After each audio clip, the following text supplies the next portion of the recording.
नमस्कार दोस्तों, मैं सत्यम मिश्रा और आप देख रहे हैं टीच ही लर्नर्स का यूट्यूब चैनल। दोस्तों, आज ईवीएस का क्लास चौथा है जो कि आपके सीटेट जुलाई एग्जाम के दृष्टि से महत्वपूर्ण है। इसमें कुछ महत्वपूर्ण प्रश्न हैं, उसके अलावा उससे रिलेटेड जो भी थ्योरी है दोस्तों उसको भी डिस्कस करेंगे। तो चलिए यहाँ पे आज के क्लास के पहले प्रश्न पे चलते हैं। यहाँ पे पहला प्रश्न दोस्तों आपके सामने स्क्रीन पे आ चुका है। पहला प्रश्न देखिए क्या पूछ रहा है। कह रहा है कि भारत में बिहार के संबंध में जम्मू और कश्मीर और गोवा का स्थान क्या है। तो यहाँ पे दोस्तों बताना है आपको कि भारत में जो बिहार है उसके संबंध में जम्मू कश्मीर और गोवा का स्थान क्या है।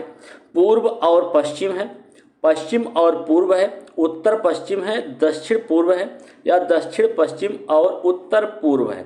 तो इससे पहले दोस्तों ये आपके डायरेक्शन से रिलेटेड प्रश्न है। ठीक है, डायरेक्शन है और एक साथ साथ डायरेक्शन और मैप दोनों का यूज इसमें किया गया है। तो चलिए सबसे पहले मैं आपको एक मैप दिखाता हूं और उसमें डायरेक्शन को लेकर डिस्कस कर लेते हैं। फिर इस प्रश्न का जवाब देना आपके लिए बिल्कुल भी आसान हो जाएगा। तो चलिए यहाँ पे चलते हैं हम। आपके सामने दोस्तों मैप है और मैप में जो प्रश्न आपसे पूछा गया है कि बिहार के संबंध में, तो आप यहाँ पे देख पा रहे होंगे कि बिहार आपका यहाँ पे है, यहाँ है। और बिहार के संबंध में पूछा है जम्मू कश्मीर, जो कि जम्मू कश्मीर यहाँ है, और गोवा यहाँ है। तो इस बिहार के सापेक्ष में आपसे पूछा क्या है, जम्मू कश्मीर और गोवा की स्थिति क्या है। ठीक है, तो यहाँ पर दोस्तों आप देख सकते हैं कि ये आपका दिशा है उत्तर, ये है आपका उत्तर दक्षिण, इधर है आपका पूर्व, इधर है पश्चिम। ठीक है, तो ये तो चार आपकी मेन दिशाएं होती हैं और इन दिशाओं से रिलेटेड आपकी सब दिशाएं होती हैं। जैसे ये आपकी दिशा अगर इसकी बात करें तो ये आपका उत्तर पूर्व हुआ, और यहाँ पे अगर बात करें तो ये आपका दक्षिण पूर्व है, दक्षिण पूर्व, और ये आपका दोस्तों दक्षिण पश्चिम है। ये क्या है आपका दक्षिण पश्चिम है, और इधर आपका जो दिया गया है ये आपका उत्तर और पश्चिम। तो दोस्तों क्लियर हो गया होगा यहीं पे आपका कि यहाँ पे आपका बिहार है। अब इस बिहार के सापेक्ष में यहाँ पे पूछ रहा है क्या, का जम्मू कश्मीर की स्थिति। तो जम्मू कश्मीर किधर हो जाएगा, आपके उत्तर पश्चिम में हो जाएगा, और गोवा किधर हो जाएगा, दक्षिण और पश्चिम में। तो चलिए इस प्रश्न का राइट जवाब दोस्तों आपको मिल गया होगा कि बिहार के संबंध में जम्मू और कश्मीर किधर है, आपके उत्तर पश्चिम में है, और गोवा किधर है, दक्षिण पूर्व में। तो इस प्रश्न का राइट जवाब ऑप्शन नंबर 3 इसका राइट जवाब है। चलते हैं अगले प्रश्न पे। प्रश्न संख्या नेक्स्ट है। अब यहाँ पे पूछा रहा है कि माउंट एवरेस्ट के संबंध में या बारे में सही कथन का चयन कीजिए। यह जम्मू कश्मीर का हिस्सा है और इसकी चोटी की ऊंचाई 8900 मीटर है। यह नेपाल का एक हिस्सा है और इसकी चोटी की ऊंचाई 8900 मीटर है। यह भारत का हिस्सा है और इसकी चोटी की ऊंचाई 9850 मीटर है। यह तिब्बत का हिस्सा है और इसकी चोटी की ऊंचाई 9850 मीटर है। दोस्तों जहाँ पे आपको 9850 दिया है, पहले इसको गलत काट दिए क्योंकि ऊंचाई जो है आपकी 8900 है। ठीक है, तो यहाँ पे जो इस प्रश्न का राइट जवाब होगा कि माउंट एवरेस्ट के बारे में सही कथन कौन सा है, तो यह एक नेपाल का हिस्सा है और इसकी चोटी की ऊंचाई कितना है, 8900 मीटर इसकी ऊंचाई। ठीक है, तो इस प्रश्न का राइट जवाब ऑप्शन नंबर 2 होगा। अब माउंट एवरेस्ट से रिलेटेड कुछ महत्वपूर्ण जानकारी है, उसको भी यहाँ पे देख लेते हैं। हो सकता है उससे रिलेटेड प्रश्न पूछ ले आपके परीक्षा में। तो यहाँ पे चलिए देखते हैं माउंट एवरेस्ट से रिलेटेड महत्वपूर्ण तथ्य। कहा गया है कि यह दुनिया की सबसे ऊंची माउंट एवरेस्ट है, कह सकते हैं कि सबसे ऊंची चोटी है। यह नेपाल में स्थित है और माउंट एवरेस्ट की ऊंचाई की बात करें तो 8848 मीटर ऊंची है, यह लगभग मान लीजिए 8900 मीटर की। ठीक है, यह हमेशा बर्फ से ढका हुआ रहता है। नेपाल में देखिए कभी पूछ लेता है कि माउंट एवरेस्ट को नेपाल में किस नाम से जानते हैं, तो माउंट एवरेस्ट को नेपाल में सागर माथा कहा जाता है। वहीं तिब्बत की बात करें तो तिब्बत में इसको दोस्तों क्या कहते हैं, चोमोलुंगमा, क्या कहते हैं, चोमोलुंगमा कहते हैं। इसका नाम भारत की एक सर्वेयर जनरल जॉर्ज एवरेस्ट के नाम पे रखा गया था। ठीक है, चलिए कुछ और महत्वपूर्ण जानकारी इसके बारे में उसको भी देखते हैं। कहा गया कि तेजनिंग नोर्गे और एडमंड हिलेरी माउंट एवरेस्ट पर चढ़ने वाले पहले व्यक्ति थे। अगर पूछ लेता है कि माउंट एवरेस्ट पर चढ़ने वाले पहले व्यक्ति कौन थे, तो एडमंड हिलेरी और तेजनिंग नोर्गे ये क्या थे, माउंट एवरेस्ट पर चढ़ने वाले पहले व्यक्ति थे। वहीं जुंको ताबेई माउंट एवरेस्ट पर चढ़ने वाली पहली महिला थी। अगर महिला की बात करता है तो पहली महिला कौन थी, जुंको ताबेई जो थी वो माउंट एवरेस्ट पर चढ़ने वाली पहली महिला थी। वहीं अवतार सिंह चीमा जो है, अवतार सिंह चीमा माउंट एवरेस्ट पर चढ़ने वाले पहले भारतीय व्यक्ति, अगर भारतीय व्यक्ति की बात की जाए तो अवतार सिंह चीमा जो थे माउंट एवरेस्ट पर चढ़ने वाले पहले भारतीय व्यक्ति थे।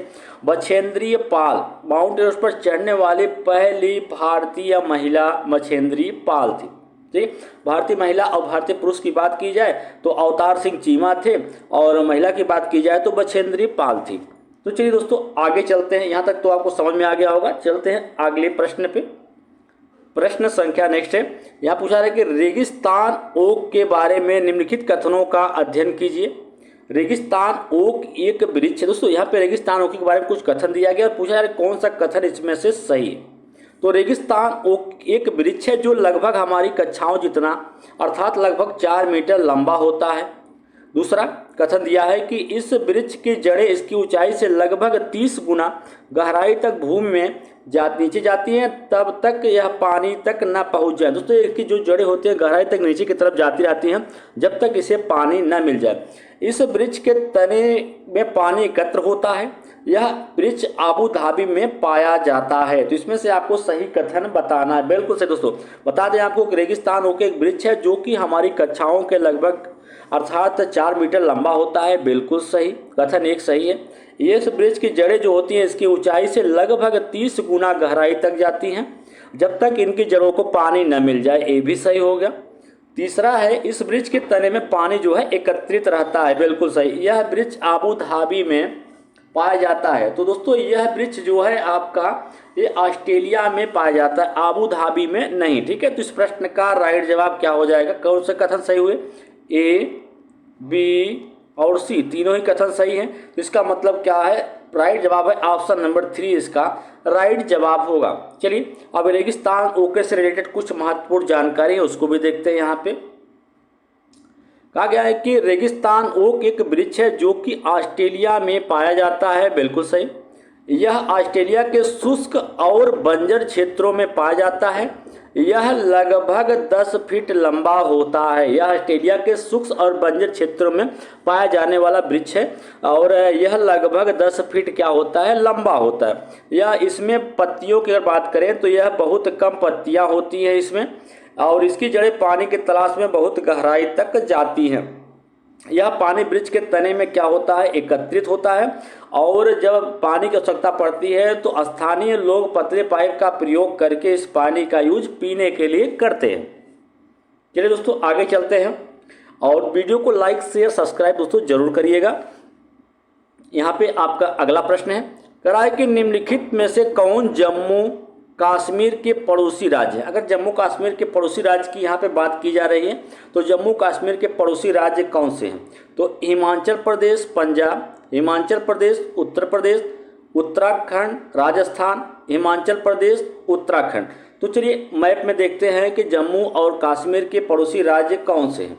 तो यहाँ पे दोस्तों अगर हम मैप की बात करें तो यहाँ पे आपका मैप में जम्मू कश्मीर यहाँ ऊपर की तरफ है और इसके पड़ोसी राज्य की बात की जा रही है। तो इसके पड़ोसी राज्य जो हैं आपके हिमाचल प्रदेश है और पंजाब है। देखिए यहाँ पे आप देख पा रहे होंगे कि यहाँ पे क्या है, हिमाचल प्रदेश है और यहीं नीचे की तरफ क्या है, पंजाब है। तो पड़ोसी राज्य जो आसपास के राज्य होते हैं वही पड़ोसी राज्य कहलाते हैं।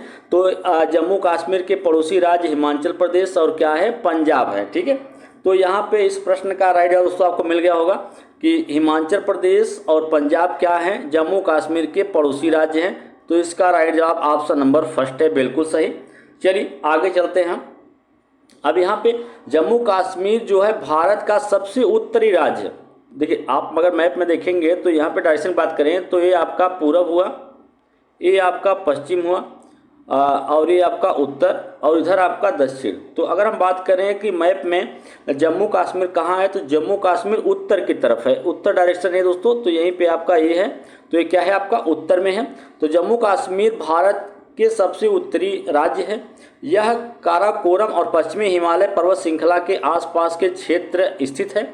यह हिमालय प्रदेश और हिमाचल प्रदेश और पंजाब के साथ अपनी सीमाएं क्या है, साझा करता है। और यह चीन और अफगानिस्तान के साथ अंतर्राष्ट्रीय सीमाएं जो हैं वो साझा करता है। ठीक है, अंतर्राष्ट्रीय सीमाएं जो हैं वो कहाँ कहाँ से साझा करता है, तो यहाँ पे आप देख सकते हैं कि यहाँ पे आपका ये जम्मू कश्मीर हुआ, और यहाँ पे अंतर्राष्ट्रीय सीमाएं पाकिस्तान, और यहाँ पे आपका जो अफगानिस्तान, और यहाँ पे आप आ जाएंगे तो यहाँ पे क्या है, चीन है। तो चीन के साथ अपनी अंतर्राष्ट्रीय सीमाएं क्या है, साझा करता है। ठीक है, चलिए आगे चलते हैं। अब यहाँ पूछा है कि तमिलनाडु के निकटवर्ती राज्य क्या है। ऑप्शन 1 है आंध्र प्रदेश, कर्नाटक, महाराष्ट्र, आंध्र प्रदेश, केरल, कर्नाटक, आंध्र प्रदेश, उड़ीसा, केरल, आंध्र प्रदेश, गुजरात, महाराष्ट्र। तो तमिलनाडु के निकटवर्ती राज्य की बात की जा रही है। तो चलिए इसके लिए फिर सबसे पहले चलते हैं मैप में, और मैप से दोस्तों अगर आप एक बार देख लेंगे तो फिर आसानी से समझ में आ जाएगा कि तमिलनाडु के निकटवर्ती राज्य की बात की जा रही है। ठीक है, तो तमिलनाडु दोस्तों कहाँ पे है, यहाँ पे आपका तमिलनाडु है, और इसके पड़ोसी राज्य या निकटवर्ती राज्य कौन कौन से हैं, केरल है, फिर क्या है, कर्नाटक है, फिर आपका आंध्र प्रदेश। केरल, कर्नाटक और आंध्र प्रदेश क्या हैं, इसके पड़ोसी राज्य हैं। ठीक है, और इसके अलावा पुडुचेरी है। ठीक है, तो ये सभी क्या हैं, पड़ोसी राज्य हैं किसके, तमिलनाडु के। तो तमिलनाडु के पड़ोसी राज्य कौन से होगा दोस्तों, आंध्र प्रदेश, केरल और कर्नाटक। इस प्रश्न पे अगर हम आएंगे तो इसका राइट जवाब दोस्तों आंध्र प्रदेश, केरल और कर्नाटक क्या है, तमिलनाडु के पड़ोसी राज्य हैं। आगे दोस्तों देखते हैं इसके बारे में और कुछ करा कि तमिलनाडु की बात करें हम, जो तमिलनाडु है यहाँ पे आपका, तो तमिलनाडु की बात करें तो तमिलनाडु भारत क्षेत्रफल के हिसाब से 10वां सबसे बड़ा भारतीय राज्य है, और जनसंख्या के हिसाब से 6वां सबसे बड़ा राज्य क्या है, तमिलनाडु है। जनगणना 2011 की बात की जा रही है। तमिलनाडु के पड़ोसी राज्य आंध्र प्रदेश, केरल और कर्नाटक, ये सभी क्या है, आंध्र प्रदेश, केरल और कर्नाटक, ये सभी क्या है, इसके पड़ोसी राज्य हैं। चलिए दोस्तों अगले प्रश्न पे, अगले प्रश्न से जाने से पहले दोस्तों कुछ और इंपॉर्टेंट चीज़ें हैं, उसको जान लीजिए कि अरब सागर के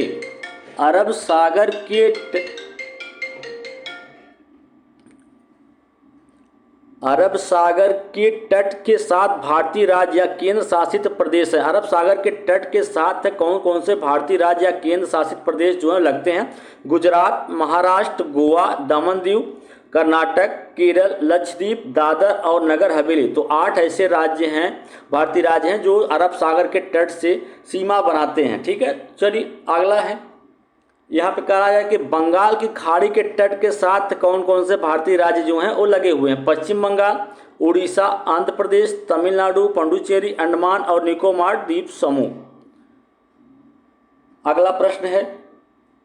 अगला प्रश्न दोस्तों, हमारे देश के मानचित्र में झारखंड कहाँ स्थित है। दोस्तों यहाँ पे झारखंड की बात की जा रही है, जो हमारे देश का मानचित्र है उसमें झारखंड कहाँ पे स्थित है, पश्चिम बंगाल के पूर्व में, उड़ीसा के उत्तर में, छत्तीसगढ़ का दक्षिण पूर्व में या उत्तर प्रदेश के पश्चिम में। तो चलिए मैप में देखते हैं कि कहाँ पे स्थित है। हमारे देश के मानचित्र में झारखंड की स्थिति पूछी जा रही है, तो झारखंड दोस्तों यहाँ पे है। अब इसकी स्थिति आपको बताना है कि उड़ीसा के उत्तर में स्थित है। ठीक है, सबसे पहले आप मैप देख लीजिए कि उत्तर, पूरब, पश्चिम क्या होता है। ये आपका पूरब है, ये पश्चिम हो गया, ये आपका उत्तर हो गया, और ये नीचे की तरफ क्या है, दक्षिण है। तो यहाँ पे पूछा जा रहा है कि इस झारखंड, हमारे देश में झारखंड की स्थिति क्या है। उड़ीसा यहाँ नीचे की तरफ है, तो सीधे सीधे बात करें अगर, तो उड़ीसा के उत्तर में ही क्या है, झारखंड स्थित है।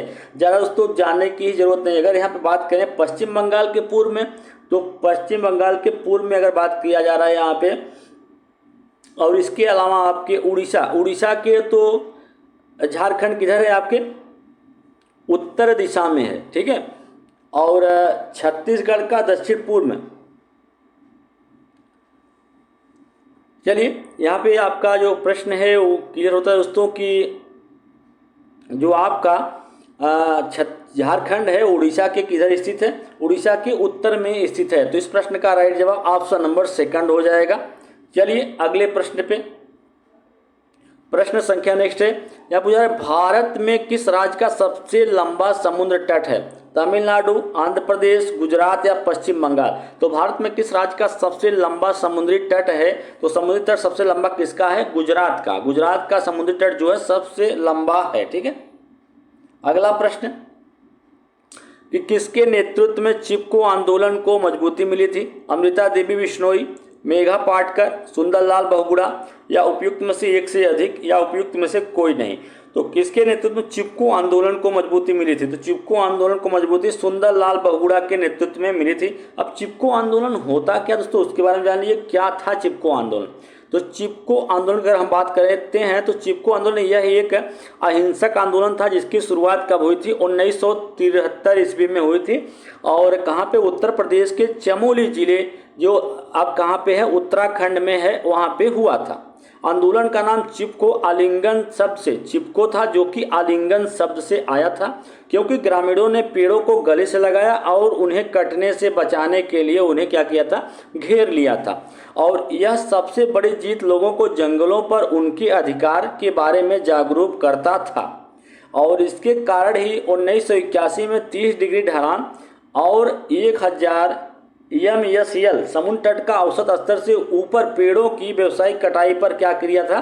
प्रतिबंध लगा दिया गया था। ठीक है। तो यहाँ पे दोस्तों सीधे से समझ में आता है कि चिपको आंदोलन एक अहिंसक आंदोलन था जिसकी शुरुआत 1973 में हुई थी और उत्तर प्रदेश के चमोली या उत्तराखंड में हुआ था। और इसमें लोगों के द्वारा वृक्षों से चिपक के उनकी रक्षा की गई थी, इसलिए इसका नाम ही चिपको आंदोलन पड़ा था। चलिए अगले प्रश्न पे। अगला प्रश्न है यहाँ पे दोस्तों, कहा है कि एक शिक्षक मेघा पाटकर और अमृता देवी बिश्नोई के योगदान के बारे में बोल रहा है। वे दोनों किस से संबंधित हैं? तो दोनों जल संरक्षण आंदोलन से संबंधित हैं, दोनों महिलाएं सशक्तिकरण आंदोलन से संबंधित हैं, उनका आंदोलन पर्यावरण के मुद्दों पे है, दोनों ने चिपको आंदोलन को आगे बढ़ाया था। तो एक शिक्षक मेघा पाटकर और अमृता देवी बिश्नोई के योगदान के बारे में बता रहा है। तो दोनों ही लोग किससे संबंधित थे? पर्यावरणीय आंदोलन, पर्यावरणीय मुद्दों से संबंधित थे। तो इस प्रश्न का राइट जवाब ऑप्शन नंबर 3 है। चलिए अब इनके बारे में कुछ और जान लेते हैं कि मेघा पाटकर जो थी नर्मदा घाटी परियोजना के खिलाफ अभियान में सक्रिय रूप से भाग लिया था। कौन? मेघा पाटकर ने। वहीं अगर अमृता देवी बिश्नोई की बात करें तो एक पर्यावरणविद हैं जिन्होंने चिपको आंदोलन में भाग लिया था और उन्हें भारत का पहला पर्यावरणविद माना जाता था। ठीक है। तो कह सकते हैं कि दोनों लोगों ने ही पर्यावरण संबंधी मुद्दों पे अपना योगदान दिया था, इस कारण से उनका नाम लिया गया। ठीक है। आगे अगला प्रश्न है यहाँ पे, सामाजिक वानिकी कार्यक्रम का उद्देश्य निम्नलिखित सभी क्षेत्रों में बड़े पैमाने पर वृक्षारोपण है सिवाय फसल के लिए अनुपयुक्त सार्वजनिक भूमि पर, नागरीय औद्योगिक संपदाओं में, सड़कों एवं रेल पटरियों के साथ साथ निम्नीकरण वन आरक्षित क्षेत्रों में। तो सामाजिक वानिकी कार्यक्रम का उद्देश्य है निम्नलिखित सभी क्षेत्रों में बड़े पैमाने पर वृक्षारोपण है सिवाय नागरीय औद्योगिक संपदाओं से। ठीक है। इसके सिवाय सभी से संबंधित है। तो यहाँ पे चलते हैं, अब जो महत्वपूर्ण जानकारी उसको भी देखते हैं कि बड़े पैमाने पर वृक्षारोपण शब्द का पहली बार 1976 में राष्ट्रीय कृषि आयोग द्वारा किया गया था। सामाजिक वानिकी जो है इसका मतलब क्या है? इसका मतलब है पर्यावरण और सामाजिक मुद्दों को ठीक करने के उद्देश्य से बंजर और वनों की कटाई से वनों का संरक्षण और प्रबंधन है। ठीक है। तो यहाँ पर दोस्तों सामाजिक वानिकी का सबसे महत्वपूर्ण जो अर्थ है या मतलब है वो है कि पर्यावरण और सामाजिक मुद्दों को ठीक करने के उद्देश्य से बंजर जो भूमि है वो और वनों की कटाई से वनों का क्या करना? संरक्षण और प्रबंधन करने से संबंधित है। और सामाजिक वानिकी न केवल ग्रामीण लोगों को सामाजिक रूप से मदद करती है बल्कि 2022 तक किसान की आय को दुगना करने के लिए पीएम के दृष्टिकोण को प्राप्त करने में भी क्या करती है?